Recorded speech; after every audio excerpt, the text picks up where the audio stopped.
మేమి సిద్ధం బస్సు యాత్ర రోడ్ షోలో భాగంగా వైసీపీ అధినేత ముఖ్యమంత్రి జగన్ విశాఖ పర్యటన నేపథ్యంలో పారిశ్రామిక ప్రాంత కార్యకర్తలు, అభిమానులు ఉల్లాసంగా హాజరయ్యారు.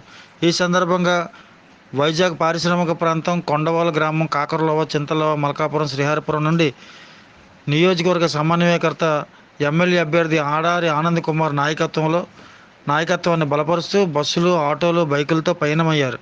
నామినేటెడ్ పదవితోనే ఆడారి ఆనంద్ కుమార్ విశాఖ డైరీ చైర్మన్గా చేపడుతున్న ప్రజాసేవా కార్యక్రమంలో ఆయన గెలిపించేందుకు కృషి చేస్తామని కార్యకర్తలు అన్నారు. 265 కోట్ల రూపాయల నిధులు ఖర్చు చేసి నియోజకవర్గంలో రోడ్లు, డ్రైనేజీలు వంటి అనేక అభివృద్ధి కార్యక్రమాలు చేపట్టడంతో పాటు తన సొంత నిధులతో విద్య, వైద్య, వృద్ధులకు పెన్షన్లు ఇవ్వడం మేము ఆనంద్ నాయకత్వాన్ని బలపరుస్తున్నామని పలువురు తెలిపారు. ఇదే విధంగా రాష్ట్రంలోనే కాకుండా నియోజకవర్గంలో అనేక అభివృద్ధి కార్యక్రమాలు చేపడుతున్నారని 40వ వార్డు కార్పొరేటర్ గుండపు నాగేశ్వరరావు అని అన్నారు. నామినేటెడ్ పదవితోనే అనేక మందికి సేవలు అందించిన ఆనంద్ కుమార్ ఎమ్మెల్యేగా చేసేందుకు ఫ్యాన్ గుర్తుపై ఓటు వేసి గెలిపించడం చాలా అవసరమని ఆయన అభిప్రాయపడ్డారు.